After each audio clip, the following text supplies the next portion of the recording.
memories get stored in our brain?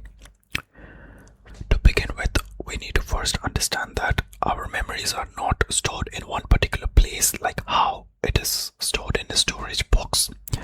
That's not how it works. Instead, every single bit of our memory is stored in different parts in our brains in the form of neurons. And every time we try to recollect a memory, it recollects all the small bits and pieces from everywhere. For example, what we saw or what we heard, and it recollects everything and what we felt as well. So it recollects everything and it joins everything like a puzzle, and then it brings it to the forefront of our mind, and that is how we recall memories. The key player in all of these processes is something called hippocampus. Now you might remember this name from school. We did learn about hippocampus, but of course we forgot because everybody forgets what they learn in school. Hippocampus is the part of the mind that arranges all these memories together in order for us to remember the memories, and it is what does all the sorting of the memories as well when we sleep. So hippocampus plays a major role in experiencing things, saving those memories in our mind, and recollecting them when we try to remember them. So this is how memories work. They are not stored in a storage box, and our mind doesn't just pick up one memory like that. Our mind picks up 100 different bits of one memory and then it joins together every time we try to remember them. Now here is something crazy. Memories can actually reshape over time in our mind based on our life experiences.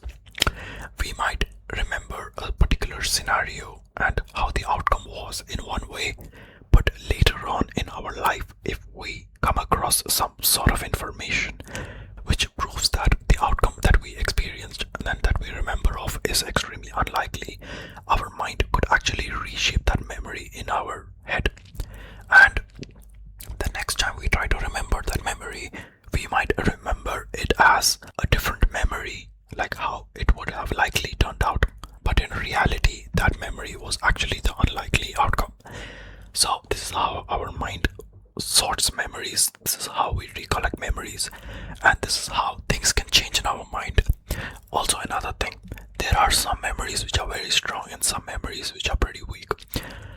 And this basically depends on how often we recollect those memories and how strong those memories are and how repeatedly we experienced those memories. And over time, like how if we walk through a particular path on grass, there is a pathway which is being paved. Same way, memories can also be paved and they could be made strong in our mind. So next time you think about how our mind stores memories, don't just think of it as a straightforward process like how it is stored in a flash drive or something. It is an extremely complicated process like most things that happen in our body. By the way, have you ever thought of why we do certain things in a certain way and why certain things are considered very normal in our society but other things are considered very abnormal? Click this video to find out.